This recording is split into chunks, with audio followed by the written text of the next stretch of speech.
Hey, today we're going to be talking about 2 different ways to write your blog posts. And I also wanted to touch real quick on a plugin that most of you probably have called the Classic Editor. WordPress came out with a pretty serious update right at the beginning of 2019, which they called Gutenberg, which basically made their basic editor what we call a block editor. And you'll see that more as I go forward because you're probably pretty confused. If you're a maintenance client of mine, I'm going to be going in pretty soon and going into the Classic Editor settings. And right now I have it kind of set to hide Gutenberg because in the beginning it was so buggy you really didn't want to use it. But you're going to want to start kind of experimenting with it, as the Classic Editor, I believe, is only going to be available through about 2021, they said. They'll probably extend that, but that's what WordPress has said. So right now I have the default editor for all users as Classic, and I'm going to go ahead and switch that on to yes, you can switch. And I'm going to click Save Changes. So I'm going to start by showing you just how different the Classic Editor and Gutenberg editor look in the background. Over here in post, you can see now it says Classic Editor. That's just telling you what it was used, and you can go in and edit with the block editor, but usually if I've started in the Classic Editor, I just stay there. So I'm going to add 2 new blog posts, and I'm going to start one in the Classic Editor and one in the Gutenberg editor, just so you can see how different the back end of it is.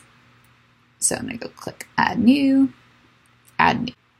And this one is, and I'm going to go ahead and just save draft, and that's going to just kind of go ahead and lock it in there. Positive culture, I'm going to go ahead and switch to the block editor. If you come down here, I can literally just click switch to the block editor, and this whole backend is going to change. And that's why people had a lot of problems, because it's very, very different. The same functionalities are there. It just looks very different. You can walk through the tips if you want to. The stuff underneath is going to be basically the same, creating your Yoast, etc. That stuff will be there. So over here, if you don't see any settings, you can click the little setting box over here. If you want to just work with your Yoast, you can actually access that over here, as well as access it below as always.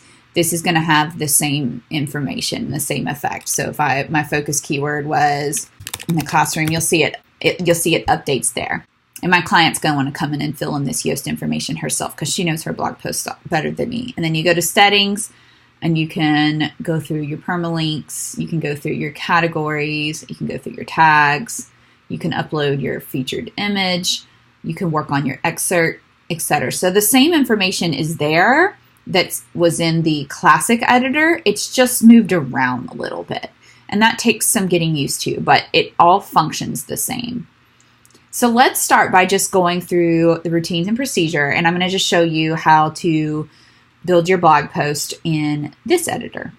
So in this case, my client gave me a free resource that she wants to link to, and she gave me the cover image here, and her cover image has already been optimized. It's already under 300 kilobytes, so that's awesome. I have a whole nother tutorial about optimizing your images if you need it. So I'm going to go ahead and I'm going to add her featured image. That part's pretty easy. I'll just upload it right here. Set featured image, and that part's done. Then I'm going to go to her. Then I'm going to open up her routines and procedures, and she actually went ahead and wrote it in a PowerPoint because she wanted to kind of show me just like how she really wanted it to look. Now, we did talk about how we don't want to do too many different fonts, so we agreed that we would kind of limit the fonts a little bit on her website just to keep it clean. We're going to just start transferring real quick. So we have tips for implementing classroom routines and procedures. And I'm going to go ahead and make that her blog title. The blog title is automatically added in H1 tag. That means it's a header 1 tag. And then we're just going to start copying and pasting some of this. So this is just going to be the paragraph tag. I'll press enter. This is obviously a header. And so we're going to go ahead and put that as heading 2. You don't want to do heading 1. Heading 1, you only want heading 1 on each page. That's for SEO reasons. That's the most important information.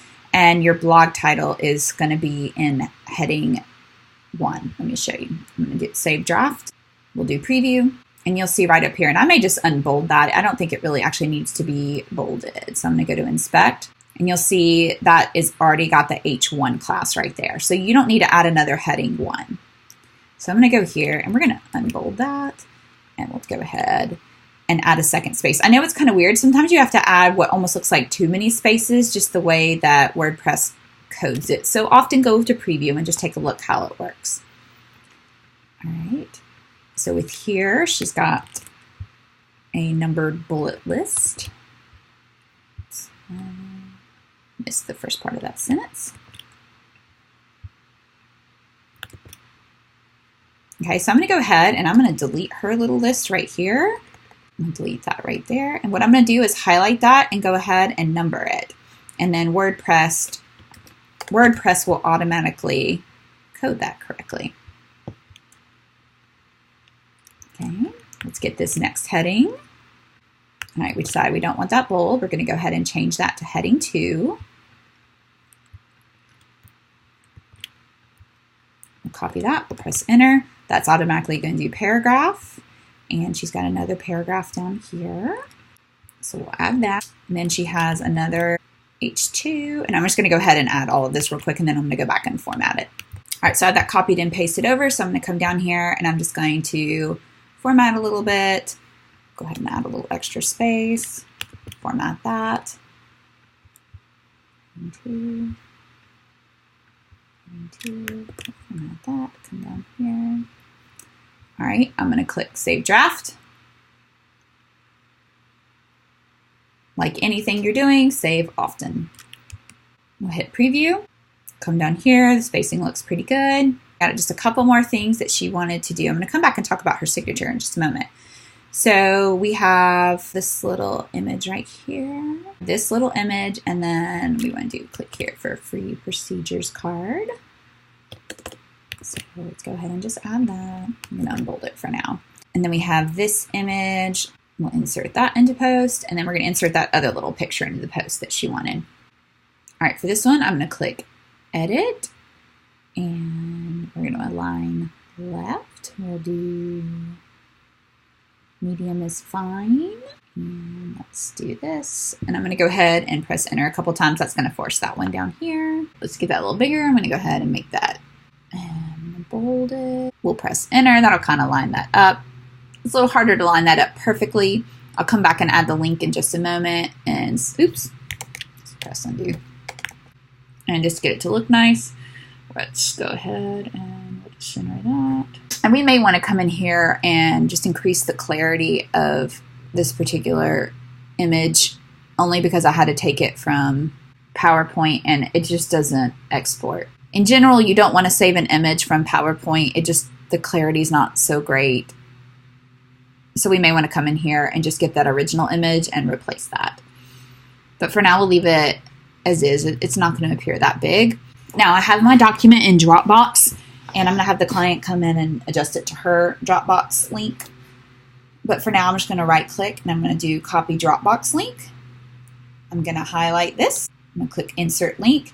I'm going to paste it, and then I'm going to change the last 0 to 1. That makes it automatically download. I'm going to do the same thing with the image. I'm going to click edit, link to custom URL. I'm going to change the last 0 to 1 and click update. In general, you do not want to host files on your website. I just had a very sweet client of mine who got a $100 bill from her host because she had so many people downloading her freebies. And as she said, I literally just paid people to get free items, because hosts often have a certain limit on the number of files, not number of files, it's actually the size of files that can be downloaded. And if you get popular, which of course is the goal, then you're going to reach that pretty quickly. And that $100 would have paid for a whole year of Dropbox for her. And I actually recommend Dropbox over Google Drive. It's just much easier to get links and to work with. And then I think she wanted the link on this picture as well. So she can remove the link if she wants to. So I'm going to click edit, custom URL, same thing, delete that 0 to 1, click update. And if you ever want to adjust it, just come here, highlight it. Oh, the link didn't stick. So I have this problem sometimes. So sometimes you have to go to link options and then click update. And there you go. So now when I do it, you'll see the link is highlighted. So I can click edit and then I can replace it. And usually you have to click the little settings button and click update. I don't know why it does that. Let's save our draft. And I'm going to click preview. Everything's looking pretty good. I am going to update one thing with her signature because she does have a custom font on here. So what I'm going to do And this is a bit of advanced, but I'll show you how to do it. So I'm going to go over here to text, and I'm going to do span class equals blog signature. And then at the end, I'm going to do in span. Go back to the visual, and nothing has changed. I have to actually code stuff, and you won't see that here. I'm going to go over to here, appearance, and I'm going to do customize, additional CSS. I'm going to do what's called commenting it out. This just lets us know what it is. Blog signature. And I will give you this code that you can adjust for your own font. And I did a class, so I'm going to do dot blog signature, open, font family, colon, and I'm going to get her special font. And this will be slightly different for each of you. And we'll do font size, and we're going to try 2 M's, and that's just a relative thing. I'm going to click publish, and then let's preview and see how it looks. So there's her new signature now. And maybe we want that to be just a little bit stronger, maybe not quite bold. And if she wants it a little bigger, she could come here and maybe do like 2.5 M's. There you go. And then I'm just going to put a little space between that. So I'm going to come down here. And you'll notice here it doesn't look any different, but all I did was I added that right here. I added that span, and that just means, hey, I want you to style this specific text this specific way. And I can either help you with that, or I'll put the code in the tutorial post. So that is creating a blog post with the classic editor. So I'm going to go ahead and publish this one because she was all done with this one. That's published. I'm going to close that out, edit this post, publish, and let's view post, and we'll just make sure everything's looking okay once actually published. Looks good. All right, now I'm going to go ahead and I'm going to build one with the Gutenberg editor. So that'll be part 2.